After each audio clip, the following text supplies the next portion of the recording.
Hi friends, आज आपण मस्त असे पेरूची भाजी करणार आहे। पाहू शकता छान असे पेरू आपले आणलेले आहेत। तर पेरू हा आपल्या शरीरासाठी खूप महत्त्वाचा आहे। तर पेरू खाल्ल्याने आपल्या शरीरात कॅल्शियम वगैरे कमी असले, विटामिन सी वगैरे ते भरपूर मात्रात पेरूमध्ये असते। तर तुम्ही एकदा नक्की हा पेरूची भाजी बनवून बघा आणि खाऊन बघा।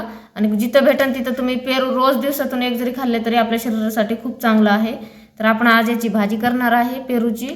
तर तुम्ही हा व्हिडिओ पूर्ण लास्ट पर्यंत बघा। तर सर्वात आधी मी इथं पेरू धुवून घेतलेले आहे, त्याला आपण चिरून घेऊया। आपण सर्वात आधी मागचं पुढचं ते कट करून घेऊया आणि पेरूला असं कापून घेऊया। पेरू इथं आपल्याला कच्चाच घ्यायचा आहे, लय पिकलेला पेरू घ्यायचा नाहीये। पाहू शकता या प्रकारे आपल्याला कापून घ्यायचा आहे।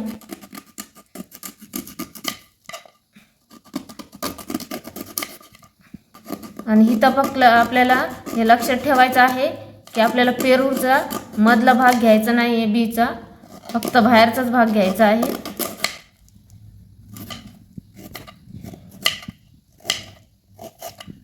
पाहू शकता या प्रकारे मी काढलेले, मधला भाग वेगळं, बिया घ्यायचं नाही आपल्याला।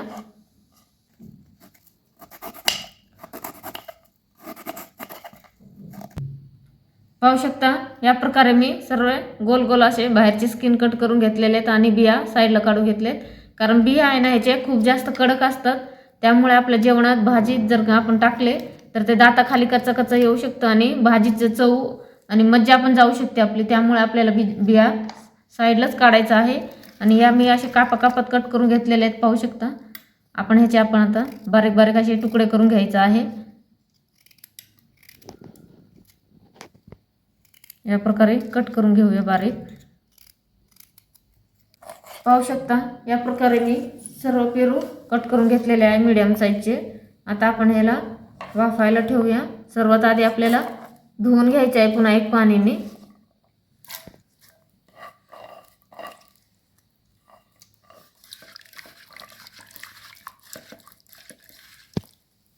आता आपण धुवून घेतलेले आहे स्वच्छ। तर आता याच्यामध्ये थोडा मीठ टाकायचं आहे आणि थोडीशी हळद टाकायचं आहे,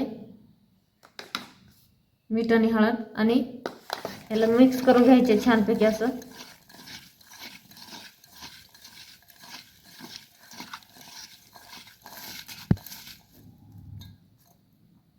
मिक्स झाल्यानंतर आता आपल्याला 10 मिनिटं ते मुरायला ठेवायचं आहे, जेणेकरून हळद आणि मीठ छान असं आपल्या पेरूमध्ये मुरून छान असं हे होईल।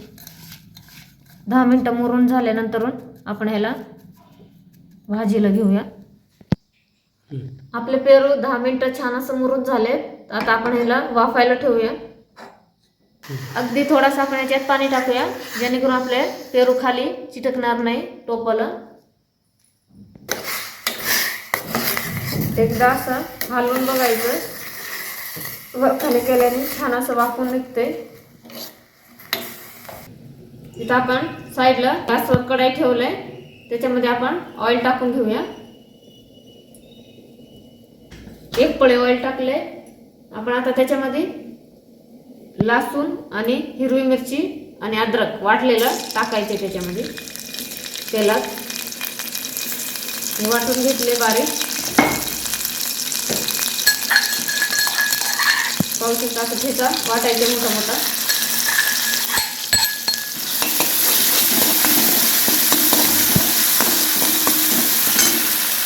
इथं मी अद्रक, लसूण आणि कोथिंबीर बारीक असं पेस्ट करून घेतलेले आहे, ते पण टाकायचे आपल्याला याच्यामध्ये। 1 चमच टाकले, ते पण छान असं भाजून घ्यायचे मिरचीमध्ये। एकदम मस्त अशी चटपटी भाजी झाली पाहिजे, या प्रकारे आपल्याला बनवायचं आहे। त्याच्यात आपण थोडासा मीठ टाकूया, थोडीशी लाल तिखट सुद्धा टाकूया, थोडी हळद, थोडासा हिंग, थोडासा गरम मसाला,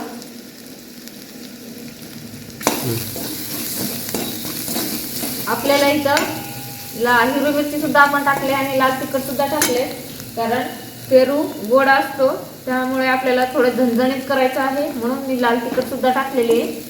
तुम्ही जर तिखट कमी खात असाल किंवा जास्त खात असाल तर तुम्ही मिरच्या जास्त वापरा. त्याच्याने खूप अशी मस्त झणझणीत आणि टेस्टी लागते भाजी मिरच्या जास्त असल्यावर.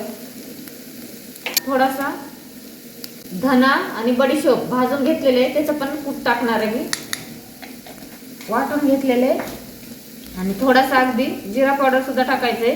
जिरा पावडरने भाजीला टेस्ट खूप छान येते.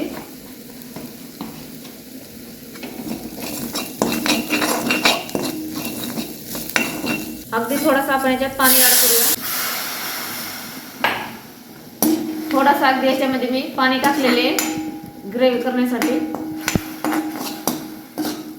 ग्रेव्ही तयार झालेली आहे. आपण आता हे वाफवलेले हे टाकूया. पाहू शकता झालेलेच आपले वाफवलेले. हे बघा मस्त असे वाफून निघलेत. पाणी सुद्धा खूप आतमध्येच मुरलंय. त्याच्यामध्ये आपण टाकून देऊया. आपले पेरू छान असं मस्त वाफून निघले होते, पाहू शकता. आपण आता ग्रेव्ही मध्ये टाकले. याला छानपैकी ग्रेव्ही मध्ये शिजून घ्यायचे अजून 1-2 मिनिटं.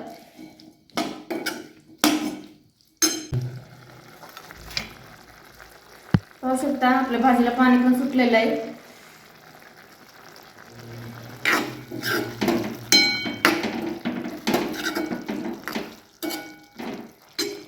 आपण आता त्याच्यामध्ये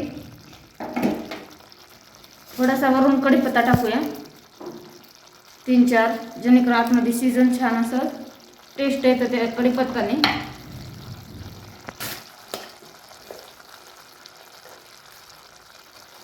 थोडासा 1 चम्मच आपण बारीक वाटलेला कुट्टा टाकणार आहे.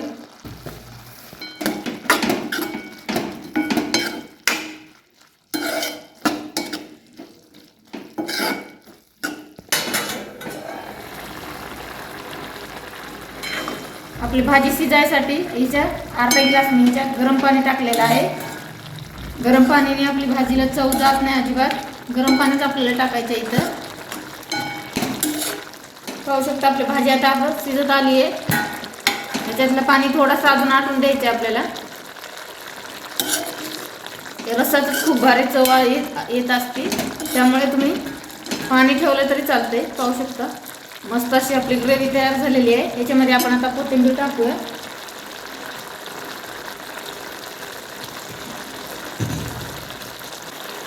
बारीक चिरलेली कोथिंबीर टाकायची वरून. आपली भाजी तयार झालेली आहे.